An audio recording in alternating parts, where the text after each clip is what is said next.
Sunday, May sometime. I'm back in Idaho after about a month-long road trip. I went up to northern Idaho or to Seattle, the Olympic Peninsula, Olympic National Forest, and down the Oregon coast, all the way to Grants Pass, and then over to Idaho. My pictures and everything else are always a couple weeks behind, as is a lot of my videos, so time is really relative in my world. A couple things I wanted to touch bases on today is about our economy. Again, I'm not trying to get overall big picture here. The economy is taking a dump. As a traveler, you know, I see all sorts of things. I talk to a lot of people, but this time when I went through, especially Washington and Oregon, and they are states that I'm not a fan of their governments, but the thing is, when I eat breakfast, even when I'm on the road, I don't eat a lot of breakfast. I'm usually intermittent fasting or something like that. But when I do eat breakfast, I go out and have bacon, eggs, sausage, something like that. So I never got out of Washington or Oregon eating breakfast for myself for less than $25, including tip. So breakfast, everything has gone up 50, 60, 70, 80%. Washington was $1 more a gallon than it was here in Idaho. It was around $4.50, pushing $5 in some places. I had fajitas in Oregon. Nothing spectacular. Typical fajitas with beans and rice. It was almost $30. Usually I cook a lot when I'm on the road. I find a place that has a kitchen or something. Anyway, things are just... This is beyond politics. This is that things are going crazier and crazier. There's a thing that they're talking about, a lot of a new word that a lot of bankers, a lot of financial people from all sides are talking about. Is called the de-dollarization of the U.S. dollar. So the dollar has always been the standard bearer for the world. The dollar has always been the one everyone bases their economies, their payments from, everything. Well, that's no longer. As of last count, there was 15 countries that ditched the dollar for other currencies. Some are taking the yuan, the Chinese currency. Russian ruble is some of the strongest it's ever been in its history. Our dollar is going down. We're seeing banks collapse. The Silicon Valley Bank dumped. One of the largest bank disasters in our history. Now we've got First Republic Bank taking a dump. It has taken a dump. But there's different people coming to rescues, and a lot of these bigger banks are having serious problems, and it's taking a lot of, what that has done is had a lot of people start to focusing on the bank system itself, and many of these banks are overextended, which is not a surprise to a lot of us that have sort of been on top of this. So it's kind of a grim outlook, and I've said this before, I'm not a financial expert, you do what you want, but I've always said that if we're going to go towards some sort of economic collapse or anything. I'm not saying there's going to be one, but for me, I've taken all my money out of big banks. I've had them out of big banks for years. The Wells Fargo's, the Bank of America's, all that. I've put what money I keep in the States in local credit unions, one in Texas and one in Idaho.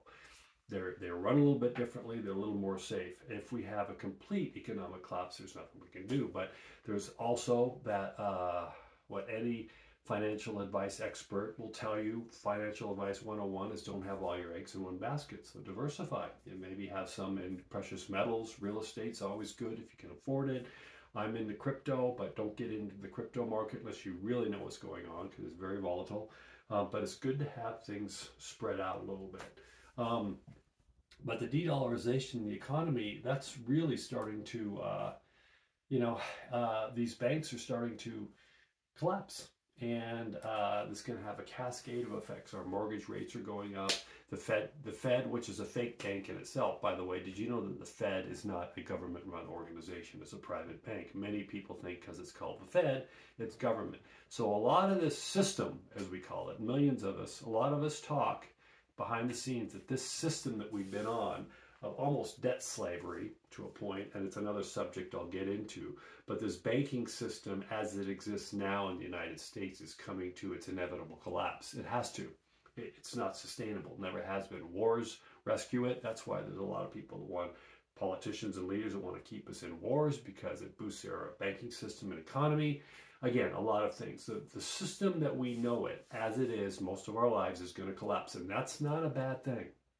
That's a good thing because there's Plan B and Plan C, systems that are coming into place that are actually going to benefit us as citizens and not have us just as complete debt slaves all the time. I'm going off on little tangents here, but I like to talk about the overall picture. Just be aware, don't panic, but we're in unprecedented times. I find myself repeating this over and over and over.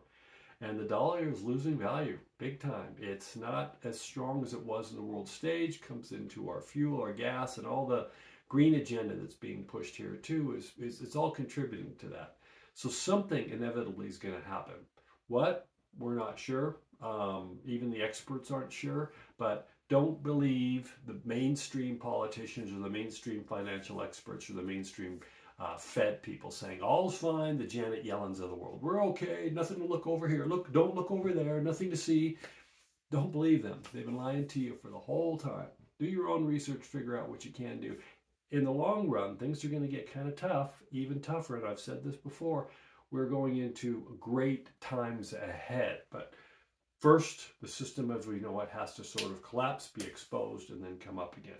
The other thing I want to touch on is this wokeness. It's got out of control. Everybody knows it. For people like me, I mean, I post about it, and a lot of us, it's a joke. We don't take it too seriously because it's a distraction of sorts to keep our minds off the bigger things that are going on, where, you know, the COVID narrative is collapsing, this banking system, the overrun of of our southern border.